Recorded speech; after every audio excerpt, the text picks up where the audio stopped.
안녕하세요. 김경수 목사입니다. 오늘은 창세기 50장을 강론해 보겠습니다.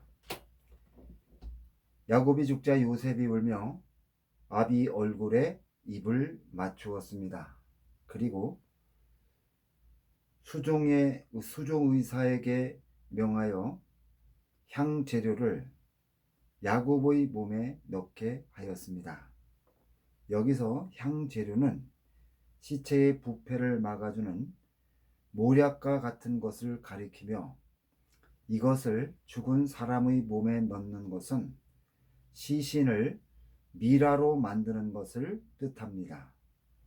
성경에서 시신이 미라로 보존된 사람이 야곱과 요셉이며, 미라로 만드는데 40일 걸렸고, 애굽 사람들은 70일 동안 야곱을 위하여 애곡하였습니다. 애굽의 왕이 죽으면 72일을 애곡했는데, 야곱을 위하여 70일 동안 애곡했다는 것은 야곱이 애굽의 백성들과 나라에 대단히 큰 공을 세웠다는 것을 증거하는 것입니다. 애곡하는 기간이 지나고 요셉이 야곱의 장례를 치르기 위하여 애굽을 떠나 헤브론으로 가야 했기 때문에 바로의 궁에 아버지 장례를 치를 수 있는 시간을 달라고 요청하였습니다. 이때 요셉은 자신의 업적과 권세를 내세우지 않고 우리 아버지가 가나안 땅에 파놓은 묘실에 나를 장사하라고 부탁했고, 내가 아버지 말대로 하겠다고 맹세하였기 때문에 나로 올라가 아버지를 장사하게 해달라고 간청하면서, 요셉이 장사 지낸 후에 애굽으로 다시 돌아오겠다고 하자 바로가 허락해 주었습니다. 바로의 허락을 받고 요셉이 야곱을 장사 지내기 위하여 가나안으로 올라갈 때, 바로의 신하와 바로 궁의 장로들과 애굽 땅의 모든 장로와 요셉의 온 집과 그 형제들과 그 아비의 집이 그와 함께 올라가고, 어린아이들과 가축만 고센 땅에 남겨졌다고 하였습니다. 병거와 기병이 요셉을 따라 올라가니 그 때가 심히 컸으며, 그들이 요단강 건너편 아닥 타작마당에 이르러 거기서 크게 호곡하고 애통하며 요셉이 아비를 위하여 7일을 애곡하였습니다. 가나안 사람들이 이 모습을 보고 아벨 미스라임이라 불렀는데, 아벨 미스라임은 애굽인의 곡함이라는 뜻으로 많은 애굽 사람들이 야곱의 장례식에 참석했다는 것을 가르쳐 주고 있습니다. 특히 애굽에 있는 모든 지도층 인사들이 야곱의 장례식에 참석하여 장지까지 따라갔다는 것은 야곱이 애굽 나라와 애굽의 백성들에게 큰 공을 세우고 은혜를 베풀었다는 것을 증거하는 것이며, 결코 요셉에 대한 존경심에서 우러나온 행동이 아니라는 것을 가르쳐 주는 것입니다. 야곱의 아들들이 아버지의 명대로 다 행하여 그를 애굽에서 메어다가 마므레 앞 막벨라 굴에 장사하였고, 요셉이 장사 지낸 후에 자기의 형제와 호상꾼과 함께 애굽으로 돌아왔습니다. 요셉의 형들이 야곱의 죽음을 보고 요셉이 혹시 우리를 미워하여 우리가 그에게 행한 모든 악을 다 갚지나 아니할까 두려워하며 요셉에게 말을 전했습니다. 당신의 아버지가 돌아가시기 전에 너희는 이같이 요셉에게 이르라. 내 형들이 내게 악을 행하였을지라도 이제 바라건대 그 허물과 죄를 용서하라 하셨다는 말을 전하면서 형들이 40년 전에 요셉에게 했던 일에 대하여 거듭 용서를 구하였습니다.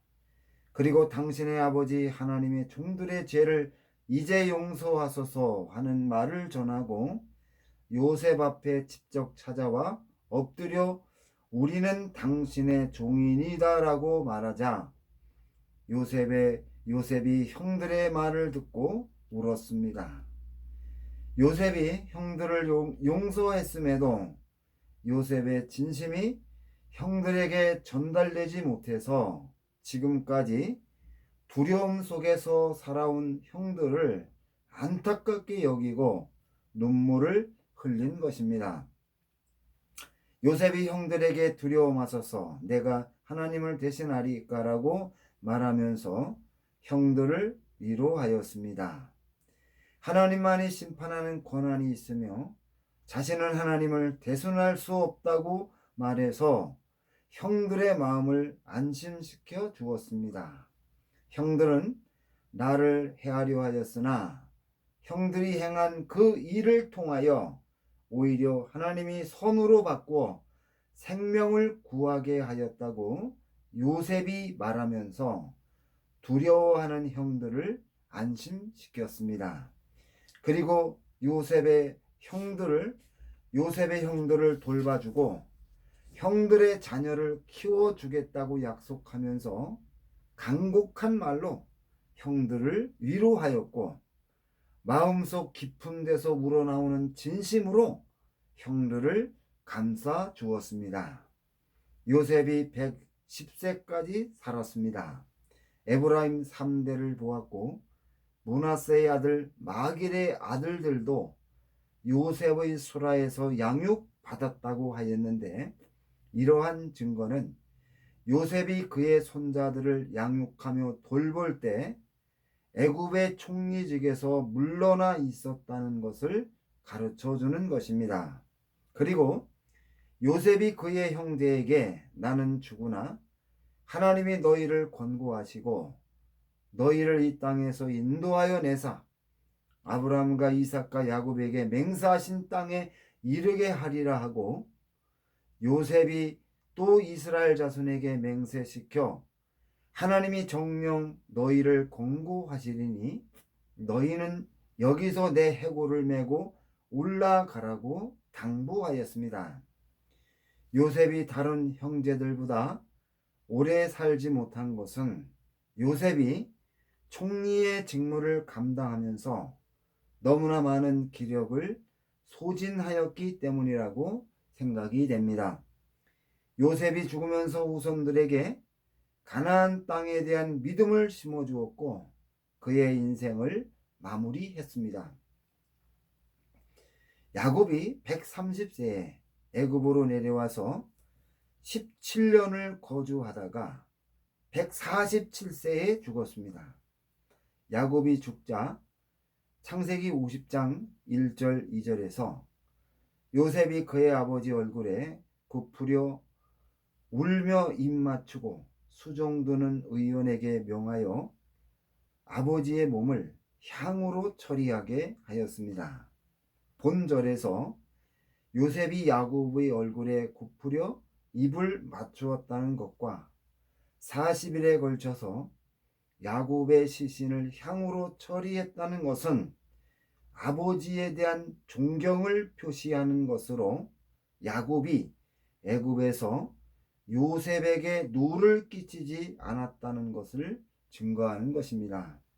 그리고 애굽 왕이 죽었을 때 72일 동안 애국하였는데 야곱이 죽었을 때 70일 동안 애국했다는 것은 야곱이 17년 동안 살면서 애굽 사람들에게 진심으로 존경을 받는 삶을 살았다는 것을 가르쳐 주는 것입니다. 야곱이 애굽에서 사람들에게 존경을 받는 삶을 살았기 때문에 요셉이 야곱을 가나안 땅에 있는 조상의 선영에 장사 지낼 수 있도록 애굽 왕에게 요청했을 때 총리였던 요셉이 오랫동안 자리를 비움으로 국정의 공백이 생기는데도 기꺼이 허락해 주었다고 생각이 됩니다. 창세기 50장 8절에서 요셉이 자기 아버지를 장사하러 가나안 땅에 있는 조상의 선영으로 올라갈 때 바로의 모든 신하와 바로 궁의 원로들과 애굽의 모든 원로들이 요셉의 형제들과 함께 헤브론으로 올라갔다고 하였습니다.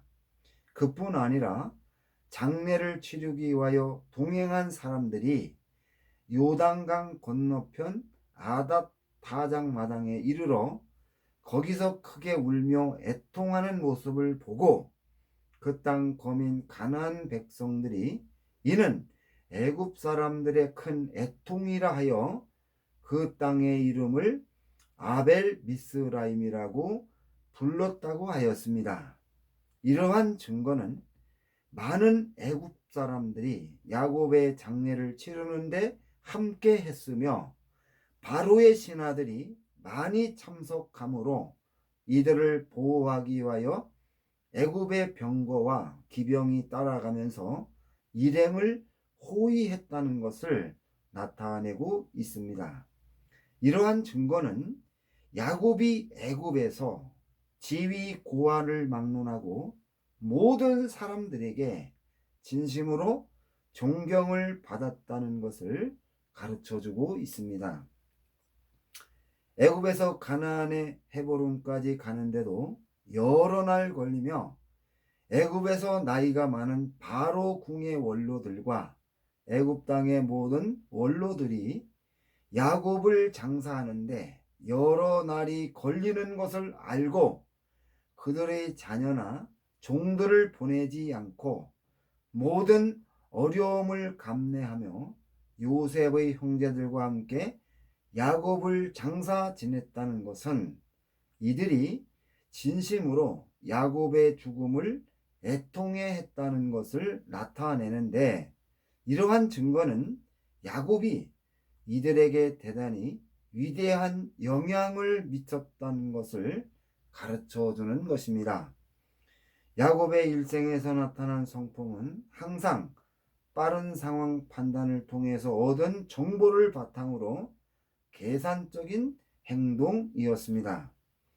창세기 28장 11절에서 야곱이 이삭을 속여서 축복을 받은 후 에서가 죽이려 한다는 이야기를 듣고 외삼촌 라반의 집으로 피신하기 위하여 하란에 도착하여 라반의 딸을 처음 보고 야곱이 울었다고 하였는데 이러한 야곱의 행동은 낯선 곳에서 동정심을 유발하여 어려움을 당하는 자신을 쉽게 받아들이게 하려는 것으로 판단할 수 있습니다.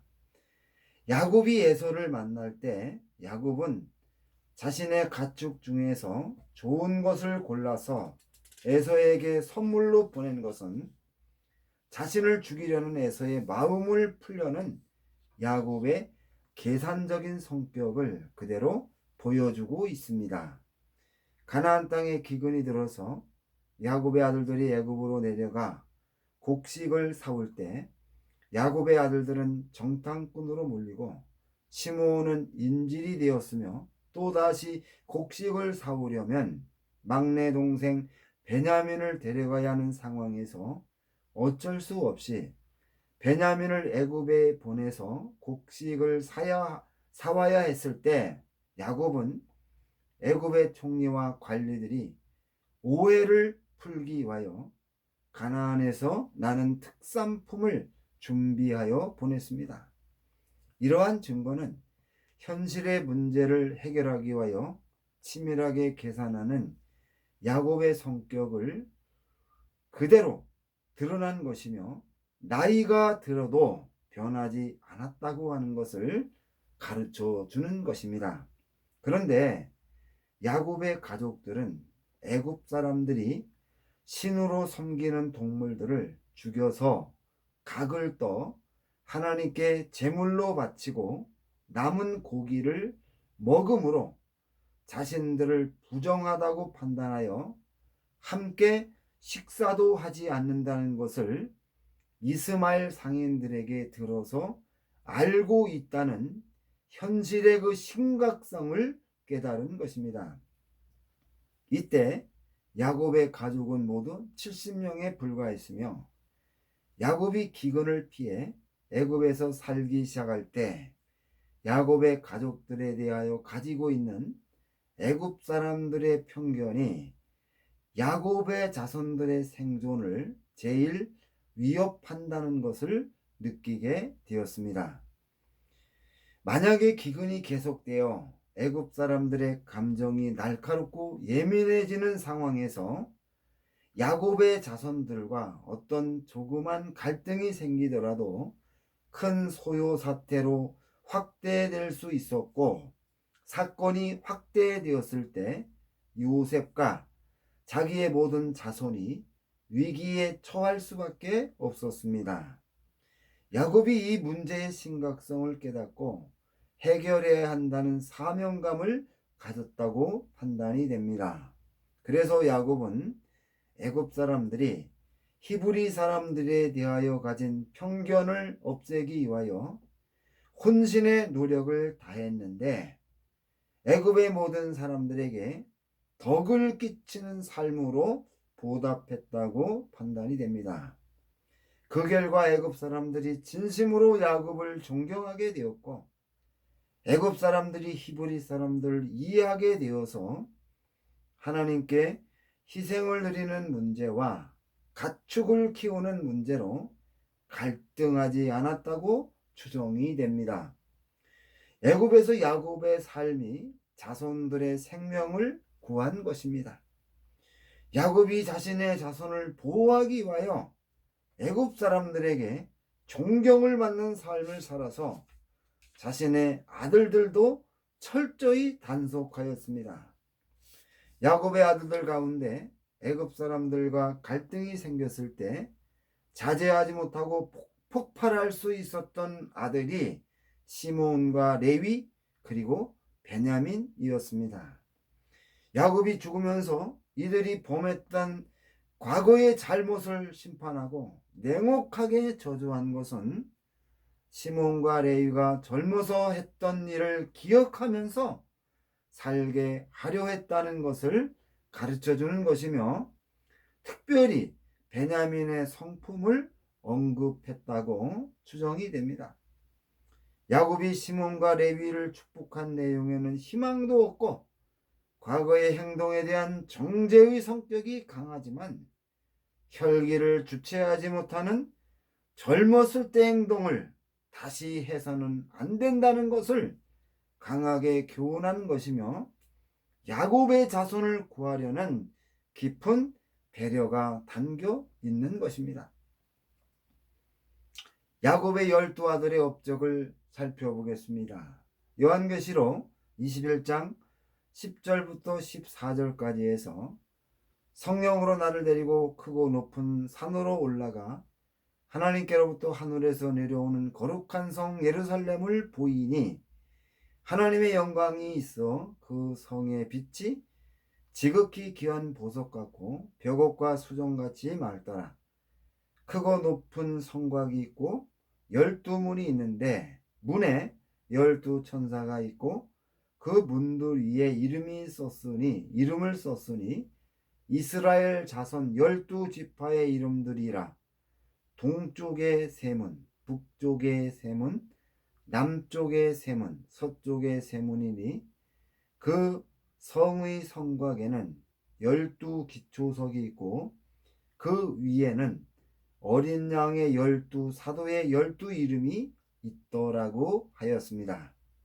본문을 통하여 거룩한 성 예루살렘에는 12문이 있는데 각 문에는 이스라엘 아들들의 이름이 적혀 있고 성곽에 있는 12기초석이 있고 기초석 위에는 어린 양의 12사도의 이름이 기록되었다는 것을 알 수 있습니다.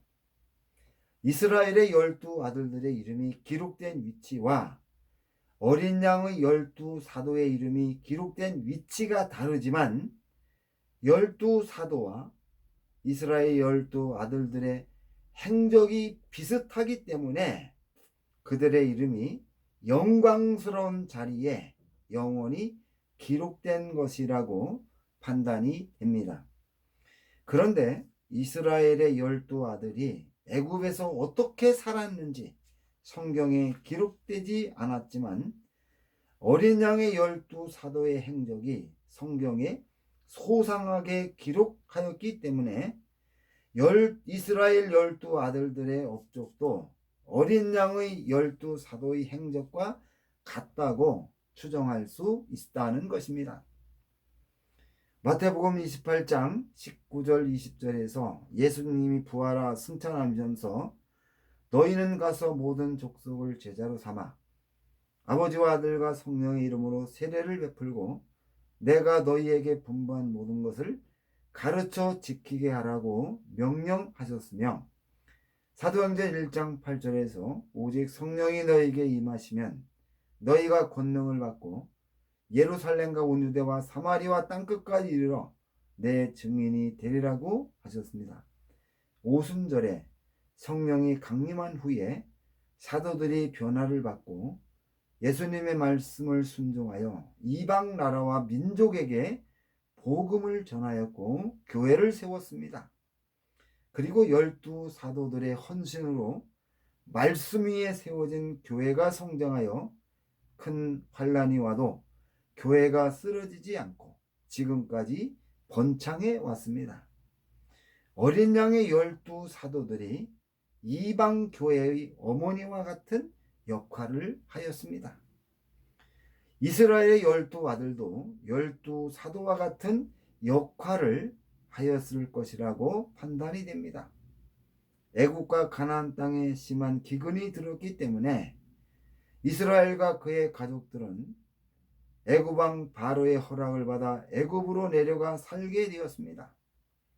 창세기 46장 3절 4절에서 이스라엘이 가족을 데리고 애굽으로 갈 때 하나님이 애굽으로 가는 것을 두려워하지 말라. 내가 애굽에서 너로 큰 민족을 이루게 할 것이며 반드시 너를 인도하여 다시 올라올 것이라고 약속하였으며 창세기 47장 30절 31절에서 이스라엘이 애굽에서 죽을 때 요셉에게 유언하기를 내가 조상들과 함께 눕거든 너는 나를 애굽에서 메어다가 조상의 묘지에 장사하라고 시켰으며 창세기 50장 25절에서 요셉이 죽을 때 요셉이 또 이스라엘 자손에게 맹서시켜 이르기를 하나님이 반드시 당신들을 돌보시리니 당신들은 여기서 내 해골을 메고 올라가겠다고 하라고 하였습니다. 이러한 증거는 이스라엘이 가족을 데리고 애굽에 내려와 살 때에 가장 큰 관심사가 다시 가나안 땅으로 돌아가는 것이었음을 증거하는 것입니다. 이스라엘 자손이 하나님이 정한 기간 동안 애굽에서 살다가 다시 가나안 땅으로 돌아가는 것이 이스라엘 자손이 해결해야 할 가장 큰 숙제였습니다. 이스라엘의 아들들이 애굽에서 살 동안 이 문제를 해결할 수 있는 기초를 놓은 것입니다. 그런데 이스라엘이 가족들을 데리고 애굽으로 왔을 때 애굽에는 많은 우상이 있었고 애굽 사람들은 우상 숭배를 하고 있었으며 히브리 사람들을 증오하고 있었습니다. 이러한 애굽에서 이스라엘 자손이 먼저 애굽 사람들과 갈등을 피하고 살아남는 것이 중요했고 두 번째로 우상이 가득한 곳에서 여호와 하나님을 섬기며 살아가는 것이 중요했으며 세 번째로 번창한 이스라엘 자손이 애굽을 떠나 가나안 땅으로 돌아가야 한다는 믿음을 후손들에게 심어주는 것이 중요했다는 것입니다.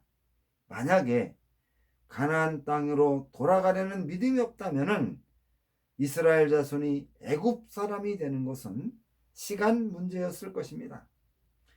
애굽에서 야곱의 활약으로 애굽 사람들 사이에서 생길 수 있는 갈등은 해결되자 야곱의 아들들은 야곱이 이룩해 놓은 업적을 기반으로 삼고 그의 자손들을 하나님의 말씀으로 철저히 양육하였던 것입니다.